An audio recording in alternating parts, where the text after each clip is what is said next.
자, 오래간만에 옵티머스하고 라임 이야기 좀 하겠습니다. 자, 손실 가능성을 숨기고 지금 2천억이나 되는 이 라임 관련 상품을 팔았던 내신 정권의 그 뭐 반포의 센터장인가 하는 사람이 재판을 받고 있죠. 자, 장모라고 하는 친구인데요. 거기에 이제 정인으로 그 김한석 개그맨 저분이 지금 참석을 했습니다. 자, 장 센터장의 공판에 놓은 정인 김 씨는요, 라임 펀드의 원금 손실 가능성이 제로에 가깝다. 예금처럼 안전하다. 손실이 날 가능성은 로또 당첨되기보다 어렵다고 말해서 그대로 믿고 펀드에 가입했다. 전세 보증금 8억 2,500만 원을 투자하는 것이어서 안전해야 한다라고 말을 하니 100% 담보가 있어 원금 손실 가능성이 없는 안전한 상품이라고 해서 주변 동료한테도 이렇게 이 가입한 상품과 이 센터장 장씨를 소개도 해줬다. 연예인들 동료한테. 그런데 계약 과정의 절차도 제대로 지키지 않았다라고 하며 투자는 항상 장씨에게 구두로 설명을 듣고 돈부터 보낸 뒤에 나중에 계약서에 서명을 했는데 계약서에 자필로 적어야 하는 문구도 장씨가 연필로 적어오면 그 위에 덧대 쓰는 방식으로 한다. 자, 그 PB, 지금 은행의 PB 그 방에 들어가면 대부분 이런 식으로 많이 합니다. 이런 부분에 나중에 당하고 난 뒤에 책임 물으려면 안 되니까요. 그래서 웬만하면 은행이나 금융기관에서는 이자 조금 더 받으려고 무리수 두지 말고요. 설명이 이해가 안 되면 안 한다고 하십시오. 그게 정답이라고 봅니다. 언제 그런 말을 했냐고 둘이 나눈 대화에 대해서 녹음합니까? 안 하잖아요. 그래서 차라리 은행과 전화로 나눈 부분은 녹음이 될 수도 있지만은 가서 둘이 마주보고 한 이야기는 녹음도 안 됩니다. 그래서 은행의 직원이 다 연필로 이렇게 해서 그 앞에 팔면 팔았던 은행 직원한테는 이득이 돌아가요. 수수료가 떨어집니다. 그러니까 은행 직원은 그걸 한사코 팔으려고 권유를 하지, 뭐 은행 직원이 그냥 뭐 당신을 위해서 그렇게 해주겠습니까? 지는 팔면 거기에 팔은 수수료와 성적을 받지요. 그러니까 그 짓을 하는 겁니다. 그러니까 절대로 은행 직원이 이해가 가지 않는 상품이나 입증이 되지 않는 상품 내지 내가 지식이 모자란다면 그냥 이자 좀 작게 나오더라도 정기 적금이나 예금 들어가는 게 맞다. 아니면 차라리 뭐 보험성 적금을 들든가요. 그래서 김한석 씨는 계약서에 공격형 투자 원금 30% 손실 감수 문구가 있어. 이거 좀 위험한 거 아니냐니, 형식적인 것이니 신경 안 써도 된다. 상품 가입서나 약관 서류들도 제대로 못 받았다. 아마 분명히 그렇게 했을 겁니다. 그래서 이렇게 투자한 라임 펀드 잔액에 대해 아직 환매받지 못했고 2개월 전에 받은 메일에 손실이 95%로 남은 게 거의 없다고 나와 있다. 그래서 김 씨는 피해를 본 다른 피해자들과 함께 이 장 씨를 고소했어요. 자, 김 씨의 변호사는 김한석 씨는 라임 피해자들의 피해 구조에 매우 중요한 증거 자료와 범죄자들을 구속하는 데 단초를 제공한 용기를 내주신 분이다. 그리고 올해 초에 공개된 장 센터장의 녹취록을 제공한 사람이 지금 김 씨다. 아유, 김한석 씨 용기를 냈네요. 잘한 겁니다. 이렇게 해야 되는 겁니다. 자, 이 장 센터장과 김한석 씨 간의 녹취록에는 라임 사태의 핵심인 김봉희 흥과 지금 구속되어 재판 중인 청와대 행정관 등이 등장하는데 장 씨는 김봉현을 로비를 어마무시하게 하는 회장님이라고 이렇게 말을 해요. 한석 씨는 녹취록 공개 후에 일이 커진 것 같다라는 생각에 너무 무서웠다 이렇게 말을 하는데, 자, 김한석 씨는 그 녹취록을 법적으로 이용하려 녹취한 게 아니라 녹취 전까지 이 센터장 장 씨가 전화나 문자로 아무 일 없을 거다 계속 안심을 시켜왔다는 거예요. 그래서 한 번쯤 찾아가서 이야기를 들어보자 생각해서 지점장을 찾아갔고 지금 상황이 어떻게 되고 있는지 설명을 듣다 보니까 너무 어려워서 그때부터 녹음을 시작했다는 거예요. 그런데 녹취하는 과정에서 상상할 수 없는 이야기를 해서 너무 무서웠다. 무슨 청와대 전 행정관이 연루되어 있다든지 모 회장이 어마무시한 돈을 써서 로비한다든지 이런 내용이었다는 겁니다. 그래서 그런 이야기가 나오니까 떨리기도 하고 안심해도 되는구나 하고 돌아왔는데 이후 소송을 준비하면서 변호사에게 이런 일이 지금 있다라고 이야기를 하니까 자 이제 이렇게 공개가 됐는데 처음 공개했을 때는 일도 해야 되고 가족을 지켜야 하는 상황이라 무서웠는데 변호사가 처음 공개하겠다고 했을 때는 싫다고 했고 자기가 했다라는 걸 모르게 좀 해달라.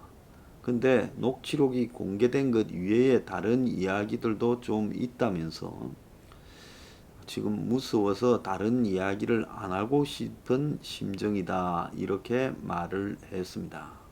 자, 그래서 왜 증인으로 나서게 됐냐니까 생업을 포기한 분들이 너무 많다. 그분들이나 자기는 어떻게 해결 좀 하고 싶어서 여기에 달라들고 있는데 해결 기미가 안 보여서 나서게 됐다. 이 센터장 장시환은 평소 금융거래 때문에 알게 지내던 사이인데 몇 번이나 전세 자금이라 2년 후에는 다시 빼야 하는 상황이니 안정적으로 운영돼야 된다 했지만은 걱정 안 해도 된다 이렇게 말을 했다는 겁니다. 자, 이 라임 사건에서요. 아직도 여기에 지금 연루되어서 거론되었던 인물들 그래서 거기에 뭐 접대를 받고 돈을 받고 또 양복을 받았다는 국회의원조차도 지금 법적 처리를 안 하고 있고 그 다음에 이 사태가 사실상 초반에 엉망진창으로 돈을 다 주요한 금융 브로커 사기꾼들 너댓 명한테 돈이 나눠서 흘러 들어가 가지고 코스닥 주가 조작이나 뭐 이런 것들을 해대다가 나중에 돈이 다 사라지는 과정에서도 이걸 빨리 조치를 취하지 않고 주요 인물들이 다 도망가도록 방치하고 그걸 갖다가 또 금감원이나 감독기관들이 방조하고 이러면서 이 사태가 오기까지 청와대와 이렇게 접촉한 정황도 나오지 않았어요. 수석도 만나고요. 자, 그랬는데 그들이 변명하는 내용이 액면 그대로 맞다고는 아무도 안 믿을 겁니다. 그러면 접촉하고 만나고 했으면 분명히 뭔가 있고 또 더 나아가서 이 라임에 관계되는 사람들이 도망 다니고 잡히고 하면서 지금 몇 사람에게만 꼬리를 자르는 모양으로 가고 있다는 겁니다. 그리고 또 은행이나 정권회사 보고 물어주라고 정부가 압력을 넣고 있어요.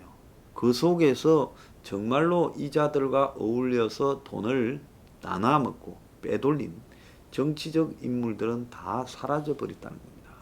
라임만 그런 게 아니라 옵티머스도 그래요.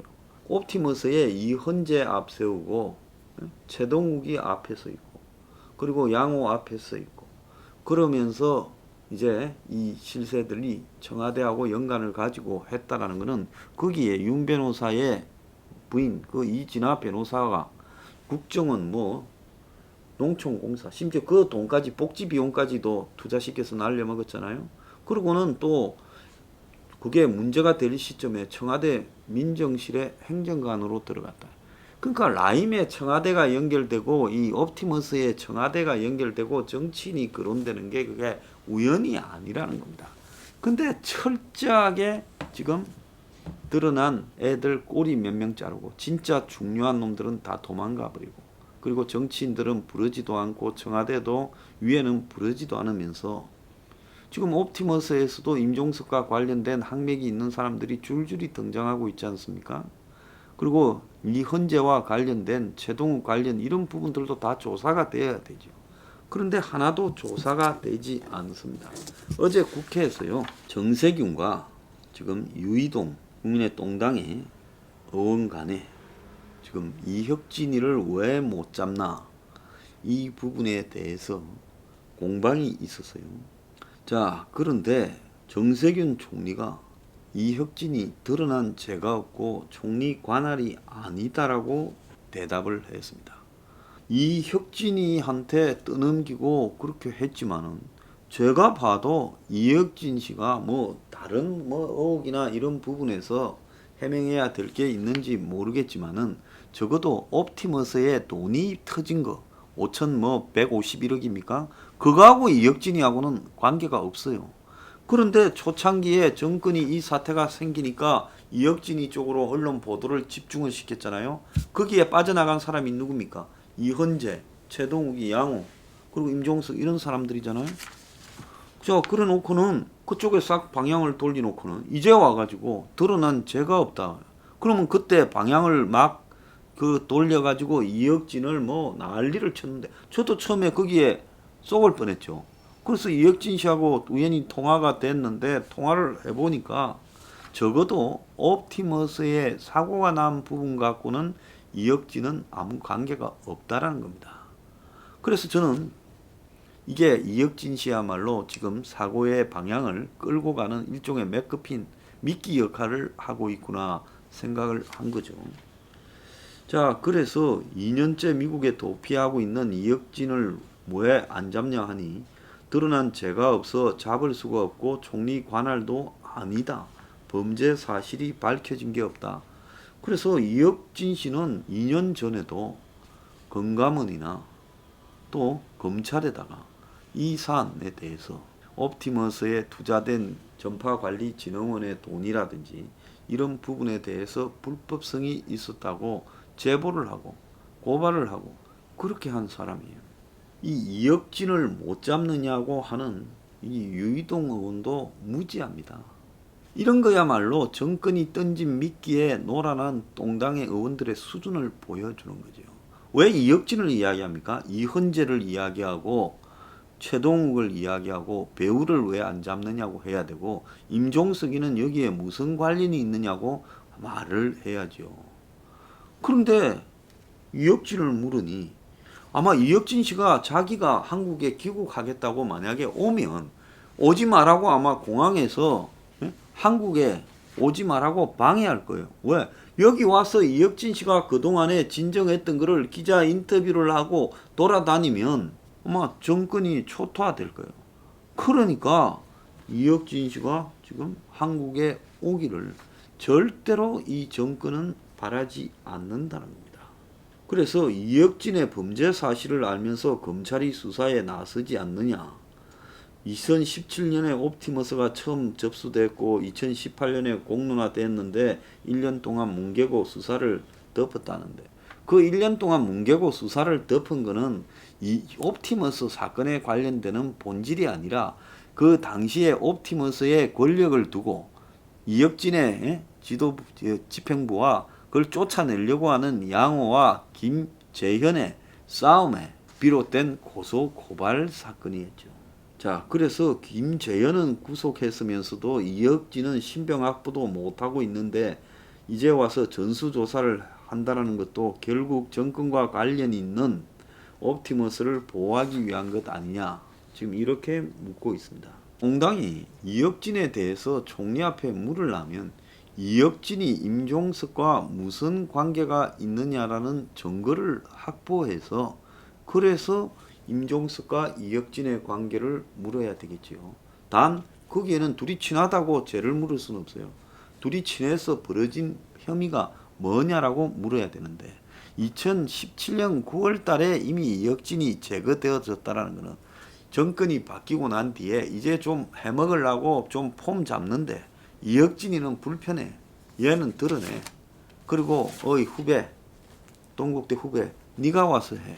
이렇게 됐겠지요. 어이 동국대 후배 변호사, 네가 와서 해. 네 마누라 변호사도 데리고 와. 이렇게 된 거 아니겠습니까? 그러니까 기본적인 사실관계도 지금 제대로 모른 채 국회에서 묻는 또 똥당의 의원들은 제가 봐 일부러 저러는지 왜 저러는지 제가 이해가 안 가요.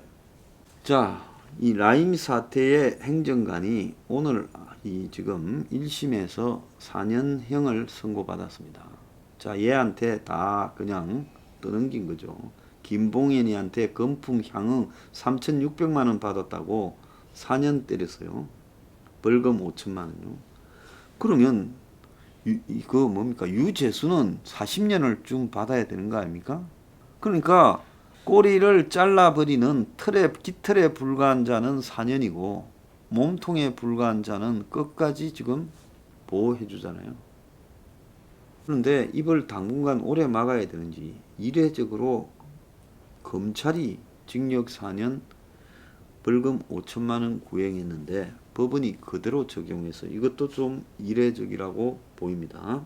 이 사건 라임과 관련해서 김봉현이 돈 받은 미키루크라고 하는 그 이상호, 옛날에 노사모 책임자였던 부산에 이번 선거에 출마했다가 떨어진 이상우는 동생 사업이 어려워져서 돈을 빌린 거다, 이렇게 말을 하면서 공소 사실을 부인했습니다. 전면 부인했어요. 이는 어제 라임 옵티머스 사태가 유감이라고 말하며 금융위에서 사모펀드 전수조사 한다는데, 제가 듣기로는 지금 곳곳에 사모펀드가 터지고 있는데 억지로 막고 있는데 라임이나 옵티머스처럼 터질 게 지금 내리 깔렸다고 이야기를 듣고 있습니다.